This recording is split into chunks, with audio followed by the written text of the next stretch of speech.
Welcome back, America. I'm Hugh Hewitt. Senator Tom Cotton represents the great state of Arkansas. Good morning, Senator. How are you? Good morning, Hugh. I'm good. It's good to be back on with you. Thank you. I have a very small question brought to my attention by a retired Marine Corps general officer last night. From the fall of the wall until now, we have gone through a bad war in Serbia that Bill Clinton ran. We did not see 9/11 coming. We executed poorly in Afghanistan, disastrously after 20 years. We executed poorly in Iraq. Then we were followed by Barack Obama's disaster in Libya, disaster in Syria, disaster in Iraq, leading to ISIS, the first invasion of Ukraine. Then we had the second invasion of Ukraine. And our 2006 national security strategy under W did not even take China seriously. The question is, how can we be so bad at this? And this is not a Republican or a Democrat question. It's an American question. We have not had any strategic vision since the wall came down. Why? Hewitt reminds me of something that Bob Gates famously said in testimony in front of Congress, I believe after he left Secretary of Defense, that our record on predicting and planning for the next war has been perfect, going back at least since Vietnam, if not World War II. We have never gotten it right. And you're right that too often, especially since the wall came down, that leaders in both parties do not have the foresight, the basic appreciation of the context of geography and history in our constitutional system to foresee who would have been our major challenge. For instance, with China, going back to Tiananmen Square in 1989, would that George H.W. Bush had taken a firmer line there, used it to undermine communist authority in that country, and that both parties, George H.W. Bush, Bill Clinton, George W. Bush, and partners in Congress, had not empowered China by giving them first permanent most favored nation status and second entry into the World Trade Organization, which has powered them not only to expand their military, but as almost always happens, once a growing power's economy takes off, to grow their military as well. So there's been a lot of mistakes made over the last 30 years. But we made those mistakes based on poor choices, not based on inevitable trends or forces beyond human control. And therefore, we can reverse them in effect by making the right choices, doing things like rapidly and significantly rebuilding our defenses to prepare for a potential war against China, and therefore hopefully to deter that war, or to signal to China that we're not going to let them get away with something like invading and annexing Taiwan back to the mainland. That kind of firm, quick, resolute response to any kind of aggression coming from China is the best way to deter war from happening in the first place. So the general obliviousness of America to pending disaster. I mean, we didn't see Pearl Harbor coming. We didn't see Korea coming. And that's MacArthur, Atchison, George Marshall, and Harry Truman didn't see Korea coming. We stumbled into Vietnam, and the Kennedy best and brightest didn't see that killing Diem would result in what happened, 5 more years of disastrous war under Democrats and 2 under Nixon. And then all this, did we give up studying strategy in the American military? Why are we bad at this? Well, Hugh, I wouldn't lay it at the feet primarily of the American military leadership. I would lay it at the feet of America's political leadership. Just to take the example of Vietnam, for instance, that war did not have to become an American war. It could have been a war where we supported our partners in South Vietnam.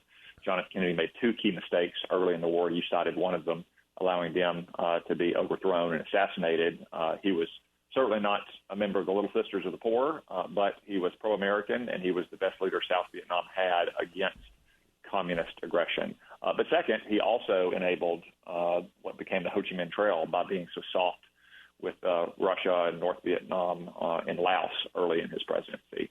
That war never had to become an American war the way it became from 1965 to roughly 1971. That's the result not of military failure. That's the result of poor political statesmanship. Oh, okay. Well, let me pause on that. I just finished reading this biography of Nimitz, E.B. Potter's biography of Nimitz. It's fabulous. I've never even knew anything about Chester Nimitz other than he ran the Pacific War along with MacArthur. And he was trained in the hard knock school of realism. Learn, a disaster occurs, you immediately have an inquiry like the Battle of Lady Gulf, where was Bull Halsey, et cetera, and then you correct and you move forward. Kabul, this book about Afghanistan, the exit, we learned nothing in 20 years, Senator Cotton. And you served there. Why could we not learn anything in 20 years in Afghanistan? Well, I mean, some of this goes back to your initial point. Is what Bill Rood, who you may have known in his years out at Claremont in your time in Southern California, called the democratic strategic deficit. Not just America, but countries like Great Britain, in particular, before World War I and World War II. Our societies are not organized along martial lines. They don't appeal to force to resolve disputes in the same way that dictatorships do, like China today, Russia almost always, Iran. And therefore, most peoples, and therefore their leaders, are focused on the pursuits of peace, of commerce, of earning a living, of family, of community. And therefore their leaders tend to be focused on that as well, and they don't focus on gathering dangers over the horizon as opposed to aggressive dictatorial nations. When that's the way of life you have at home, it tends to concentrate the mind abroad as well. But unfortunately, it's a common recurrence throughout history, especially throughout the history of democracies, is that they don't see the next war coming, or even if they see the next war coming, they'd rather just push it off one more time and hope that it doesn't come. I mean, just think of all the chances that France, but especially Great Britain, had from 1923 to 1939 to stop World War II, or at least make it much less bloody and less protracted than it was, whether it was the Ruhr crisis or the Abyssinian crisis, the remilitarization of the Rhineland, even the Sudeten crisis. Much better to have fought over Czechoslovakia in 1938 than it was to fight over Poland in 1939. Yet Great Britain's leaders, not just Neville Chamberlain, but most leaders, kept thinking if we just take give them one more concession, turn one more blind eye to their aggression, this will satiate them. This will be the end of the conflict, when in reality it simply empowers them. And I feel that's what Joe Biden and his administration is doing today in China. Look, I mean, they have Gina Raimondo over in China this week kowtowing to Beijing, giving them every kind of concession and accommodation possible. All that does is embolden Xi and Chinese communists.